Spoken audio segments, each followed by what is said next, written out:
Hello दोस्तों, नमस्कार, आदाब, सत श्री अकाल। क्या हाल है आप लोगों के?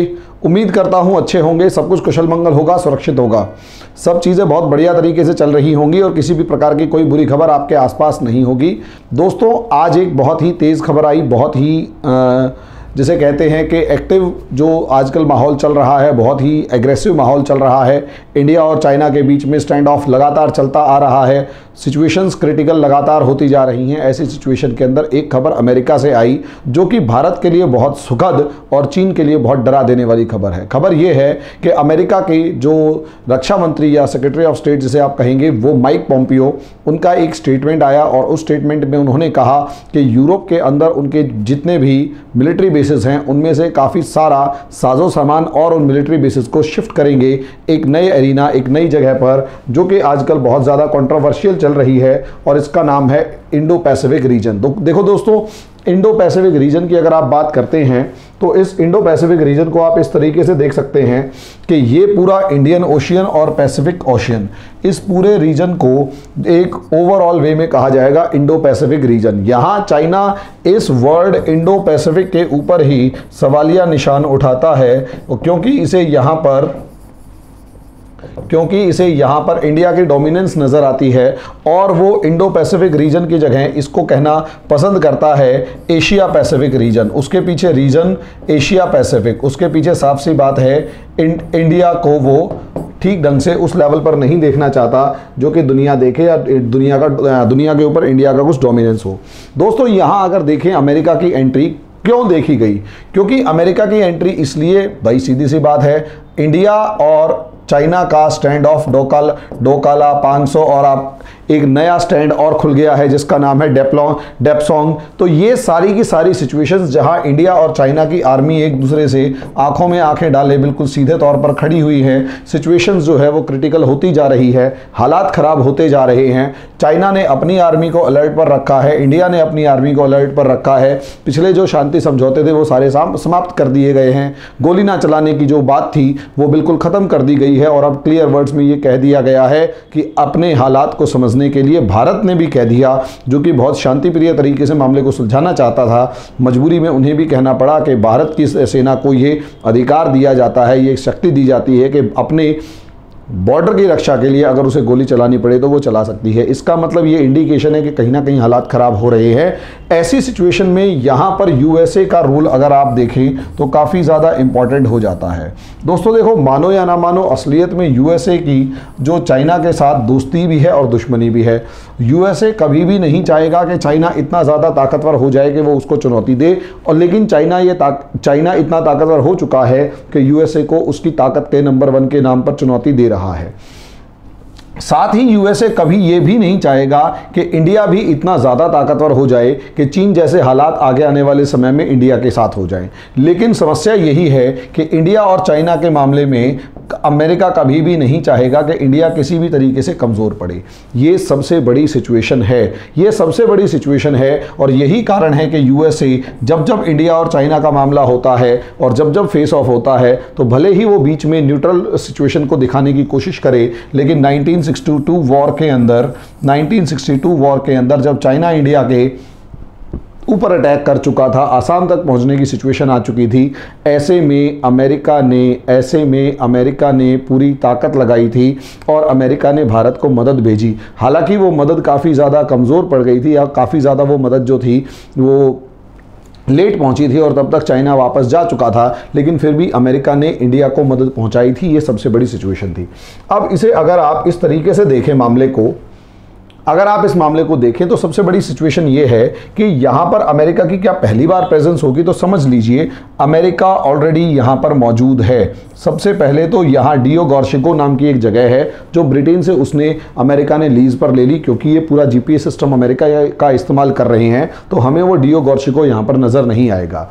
इसी तरीके से ग्वान नाम की एक जगह है जो पैसिफिक ओशियन के अंदर है, वो भी अमेरिका के कब्जे में है, एक आइलैंड है जिसके ऊपर अमेरिका का पूरा मिलिट्री बेस है। इसी तरीके से अगर साउथ कोरिया को देखोगे तो यहाँ पर भी अमेरिका की आर्मी मौजूद है। जापान को देखोगे तो उसकी रक्षा के की गारंटी कहो या उसकी आर्मी वहां पर मौजूद है। ताइवान के साथ अमेरिका के बहुत अच्छे संबंध हैं और ताइवान की रक्षा की गारंटी भी एक तरीके से अमेरिका के पास है। फिलीपींस जो है इसके अंदर अमेरिका की आर्मी मौजूद है। ऑस्ट्रेलिया जो है इसमें अमेरिका की आर्मी मौजूद है। और इसी तरीके से मलेशिया, और सबसे बड़ी बात यहाँ बॉर्डर के ऊपर सिंगापुर, इसके साथ भी अमेरिका के बहुत अच्छे संबंध हैं और यहाँ पर अमेरिका की आर्मी मौजूद है।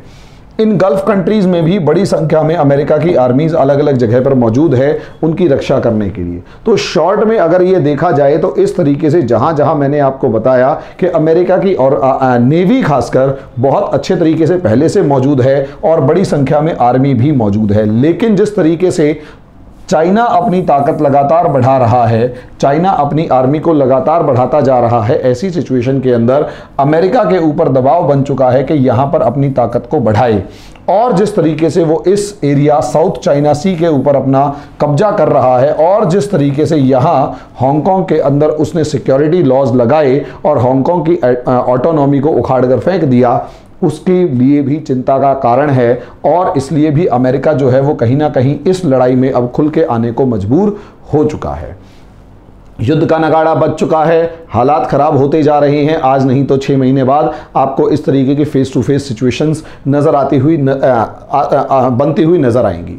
यहाँ अगर इंडिया के रोल को देखा जाए तो दोस्तों, अगर इंडिया को आप लोग देखते हैं तो इंडिया अपने आप में बहुत पावरफुल है। और यहाँ तक कि अगर मिलिट्री फोर्स की फॉर्म में देखा जाए तो यहाँ इस बॉर्डर पर, यहाँ इस मिलिट्री फोर्स में, यानी इंडिया अपने नॉर्दर्न और नॉर्थ वेस्टर्न बॉर्डर पर इतना ज़्यादा ताकतवर है कि दोनों फ्रंट्स के ऊपर बहुत मजबूती के साथ लड़ सकता है। आपके पास series of missiles, aircrafts, helicopters और कैनन्स, गन, सब चीज़ें इस लेवल पर आज के दिन मौजूद हैं कि चाइना की आर्मी इंडियन आर्मी के साथ बहुत ज़्यादा फेस टू फेस नहीं हो पाएगी। लेकिन इंडिया की अपनी एक कमज़ोरी है और वो कमज़ोरी है नेवल फोर्स की।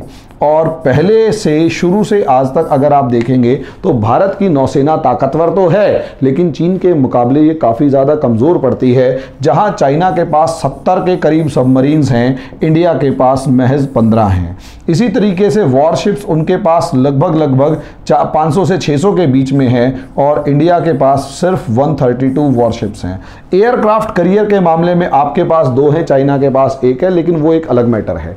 यहीं पर दूसरी सिचुएशन में अगर आपको दिखाया जाए तो चाइना की जो पोजीशन है, चाइना की जो लामबंदी है इंडियन ओशियन में इंडिया के खिलाफ, वो भी काफ़ी ज़्यादा सिग्निफिकेंट है। वो भी चाइना काफ़ी ज़्यादा मजबूत हालात में है इंडिया के कंपैरिजन में। और यहाँ ऐसा नज़र आ रहा है कि कहीं ना कहीं चाइना ने इंडिया को घेर रखा है, कहीं ना कहीं चाइना ने इंडिया को घेर रखा है। यानी जैसे अगर आप देखेंगे, ओमान के अंदर चाइना का एक नेवल बेस है, जिबूती के अंदर चाइना का एक नेवल बेस है, केन्या के अंदर चाइना का एक नेवल बेस है, तंजानिया के अंदर चाइना का एक नेवल बेस है, पाकिस्तान के ग्वादर के अंदर चाइना ने अपना नेवल बेस बना रखा है, मॉरिशस के अंदर चाइना का नेवल बेस है। तो अगर आप यहाँ पर ये गोले गोले बना दें तो कहीं ना कहीं यहाँ पर कहीं ना कहीं हम्बन टोटा बिल्कुल चीन की, भारत की नाक के नीचे इंडिया का, चाइना का नेवल बेस है। इसी तरीके सितवे पोर्ट और यहाँ पर चिटगांग पोर्ट, यहाँ पर भी चाइना के कहीं ना कहीं नेवल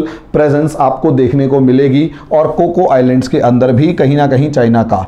अब इस तरीके से आप हालात देखते हैं तो ये जो ब्लैक लाइंस दिखाई दे रही हैं, ये चाइना के जो बेसिस हैं वो से कहीं ना कहीं इंडिया जो है वो चारों तरफ से आपको घिरता हुआ नजर आएगा। ऐसी सिचुएशन में कहीं ना कहीं इंडियन नेवी कितनी भी मजबूत क्यों ना हो, ताकतवर क्यों ना हो, उस स्ट्रिंग ऑफ पर्ल्स के चलते इंडिया जो है वो कंपैरेटिवली चाइना के कमजोर होता हुआ आपको दिखाई देगा।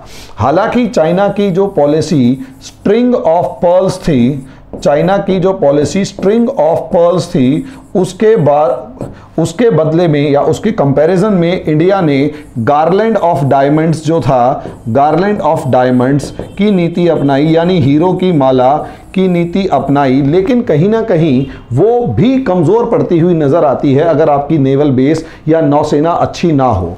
यहाँ अगर आप देखेंगे, और यही एक कारण है कि अमेरिका ने इस चीज़ को समझा कि भाई इंडिया की जो नेवल फोर्स है वो कंपैरेटिवली चाइना के कमज़ोर है, इसीलिए अमेरिका ने अपनी नेवल प्रेजेंस यहाँ इन सब इलाकों के अंदर बढ़ानी शुरू कर दी कि अगर कल को किसी भी तरीके की ऐसी सिचुएशन आती है कि इंडिया घिरता हुआ नज़र आ जाए, नेवी के मामले में, मिलिट्री और एयरफोर्स के मामले में इंडिया का कोई कंपैरिजन नहीं है इस पूरे एरिया के अंदर, लेकिन नेवी के मामले में इंडिया जो है वो शुरू से ध्यान नहीं दे पाया और चाइना इसमें कहीं ज़्यादा तेज़ी से आगे निकल गया।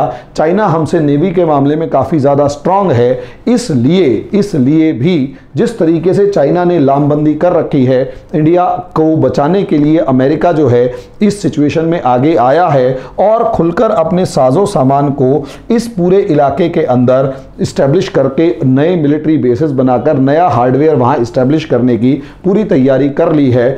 और इसी के चलते पेंटागन ने $20 मिलियन का एक्स्ट्रा अमाउंट मांगा है ताकि जल्दी से जल्दी अपने सामान को यहां पर शिफ्ट किया जा सके। $20 मिलियन अपने आप में बहुत है। यहां पर अगर चाइना की ग्लोबल टाइम्स की स्टडीज़ को ही देखें तो अमेरिका अपनी लगभग 60% की नेवी को इधर शिफ्ट पहले ही कर चुका है और आगे लगातार तैयारी कर रहा है इस रीजन में शिफ्ट करने की। और ये इसमें आपको दिखाई देगा कि अमेरिका और इंडिया के जो टाइज हैं वो पुराने वाले जितने भी एग्रीमेंट्स थे उन सब में भी नजर आएंगे और वही एग्रीमेंट्स को फुलफिल करने और इंडिया को गिरने से बचाने के लिए अमेरिका आगे बढ़ता हुआ नजर आ रहा है।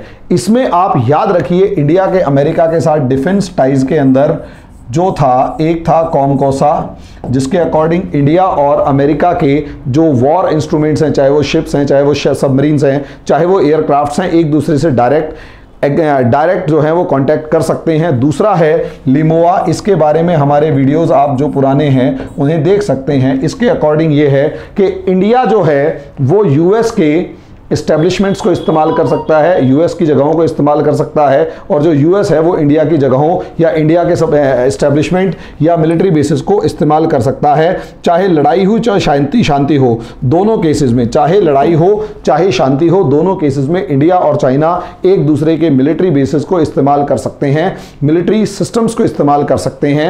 ये इनका बहुत अच्छा एक्सपेरिमेंट था, बहुत अच्छा। और भी आगे एग्रीमेंट्स होने थे लेकिन वो नहीं हो पाए।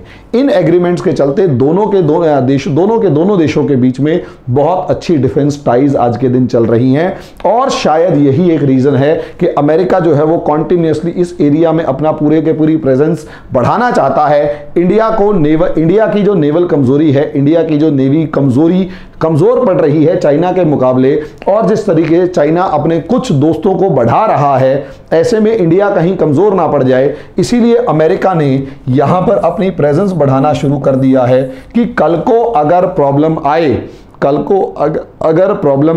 को अगर किसी भी तरीके की अव्यवस्था उत्पन्न हो, समस्या उत्पन्न हो तो, और इंडिया किसी तरीके से कमजोर पड़े या हल्का पड़े, तो वहां पर अमेरिका मौजूद हो, इंडिया को प्रॉब्लम ना हो, चाइना कुछ ज्यादा एज ना ले जाए। इसलिए दोस्तों, अमेरिका इस समय पर आपका सबसे तगड़ा, सबसे बढ़िया दोस्त बनकर उभरा है। लेकिन एक बात याद रखिए, दोस्त की अपनी भी एक लिमिट होती है और सबसे बड़ी बात यह है, जंग और जनाजे, जंग और जिंदगी अपने दम पे जी जाती है और अपने दम पे जीती जाती है। दूसरों के कंधों और दूसरों की मदद से तो जनाजे उठा करते हैं। आत्मनिर्भर भारत आपके देश की सबसे पहली प्रायोरिटी है, आपको वो करना पड़ेगा। आपको किसी दूसरे देश की मदद के ऊपर लंबे समय तक टिकना नहीं पड़ेगा, क्योंकि इस मदद की एक कीमत होती है। अगर आप कमज़ोर हैं तो वो कीमत ज़्यादा होगी, अगर आप मजबूत हैं तो वो कीमत दोस्ती होगी। बस यही एक कारण है दोस्तों कि आपको इन चीज़ों को समझना पड़ेगा, इन चीज़ों को देखना पड़ेगा, सारी चीज़ों पे बहुत बारीकी से नज़र रखनी पड़ेगी। और इंटरनेशनल रिलेशंस, इस बार जो टॉपिक्स आने वाले हैं आपके यूपीएससी मेंस के अंदर, वो बहुत हॉट टॉपिक्स की फॉर्म में, बहुत ही एग्रेसिव टॉपिक्स की फॉर्म में आने वाले हैं। तो दोस्तों, इस टॉपिक को आपने देखा, ये टॉपिक कैसा लगा, इसका एनालिसिस जो छोटा सा है वो कैसा लगा, और डिटेल्ड एनालिसिस अभी इस खबर को पकने दीजिए, इस खबर को और ज़्यादा इंप्रूव होने दीजिए, तो एक डिटेल्ड स्ट्रक्चर आप लोगों को बना के दिखाएंगे कि किसका किस साइड को कैसे मूवमेंट हो रहा है। तो दोस्तों, अभी के लिए इतना ही। धन्यवाद।